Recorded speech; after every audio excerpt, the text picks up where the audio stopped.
Western Mass. We got you excited about starting your own business. Last week we talked to you about how to start your own business, but today we're going to tell you how to get the capital you need to get it off the ground. Joining us now is business coach and consultant Mychal Connolly. Also joining us is John Sortino, CEO of Cambridge Entrepreneur Academy, also founder of the Vermont Teddy Bear Company. And you join us here on the Mass Appeal Couch. Thank you, gentlemen. Thanks for having us. For being here. Very inspirational. It makes us all feel like we can do it too. Let's talk first about money. Money is the biggest hurdle standing in your way. True or false? Actually, it's false. Everyone has some kind of money, but you have to know where to look for it, and the money that you do have and the money that's out there. And once you know how to find it and see it and go and get it, then that becomes not a problem at all. Not a problem. So here we're going to find out exactly where to look for it. Let's talk about government funding first, John.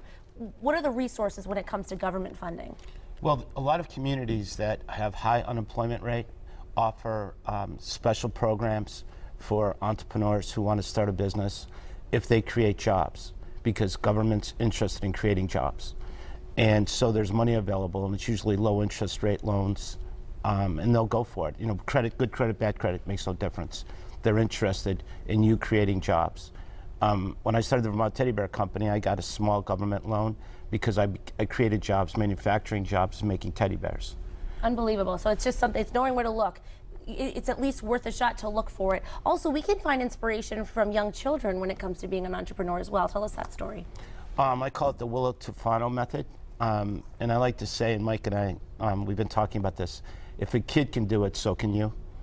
Willow's mom was a real estate agent in Florida when the market crashed in 2008, and her mom would take Willow around with her on, to work and stuff, and they noticed that houses were being sold really cheap. And her mother said, there's a $100,000 house that was $100,000 a year before, now being auctioned off for $12,000. In Florida, you can't own a house if you're under 18. So Willow said, Mom, I'll get $6,000.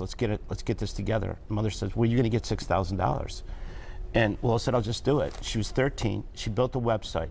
While she was driving around with her mom, she noticed that a lot of the houses that were being vacant put their appliances and furniture in the street to be picked up by whatever. Yeah. And she picked up a lot of that stuff, put it on a website, and she had $6,000 in a few months from the website of reselling that stuff over. So if you have an idea, for instance, if you had an idea to have a bake shop or something like that, you might do something else to get you to the bake shop.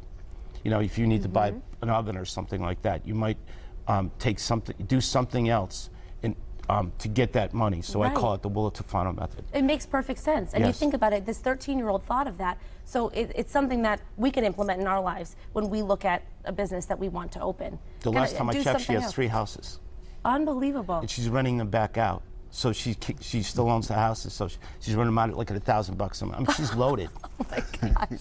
There's a lot of millionaire kids. Let's find inspiration there, right? I mean, look, that's the thing. If it works, you know it works. So then we take inspiration for the people that can tell us, okay, this is how you go for it. So she's one of those examples. Let's talk about sacrifice, Mychal. When you want to be a business owner, you look to family and friends for support, but you also hope that they appreciate the sacrifices you have to make. Right, and if you want someone else to buy into your idea or help you out, they have to see that you're doing something. So like when I started my company 7 years ago with my wife, we didn't have money to start that company, right? But what we did have was money, right? So here's what I mean.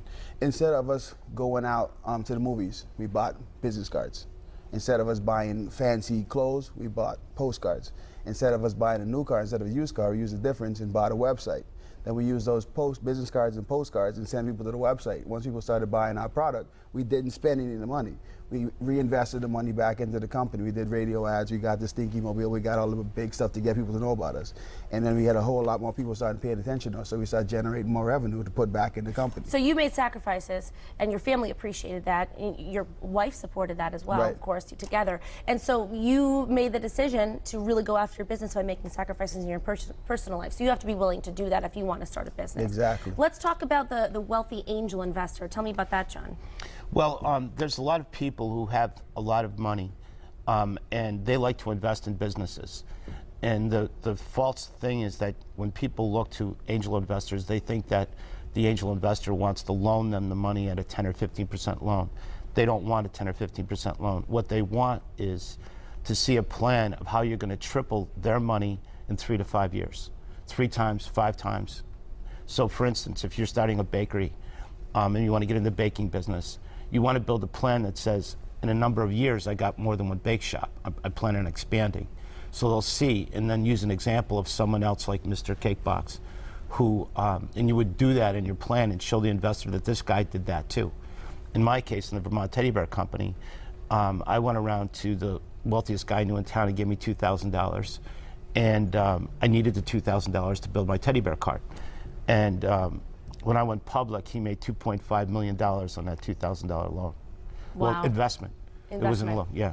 Wow, so you need to prove to investors that you're going to make that money back, and they're going to want to give you that money. So as a business owner, you need to make sure that you are showing a plan so that people want to invest in you. These are all wonderful tips, and this gives people inspiration and motivation to want to really get their business off the ground. And the money's out there, it's just where to look, right. And you have to ask the right people as well. Thank you, Mychal and John, for joining us today. Thank you. The series is going to continue next Monday, so hopefully we'll see you again then. And we'll talk more about how you can market your business, your home-based business, and how to create a buzz around your product or service.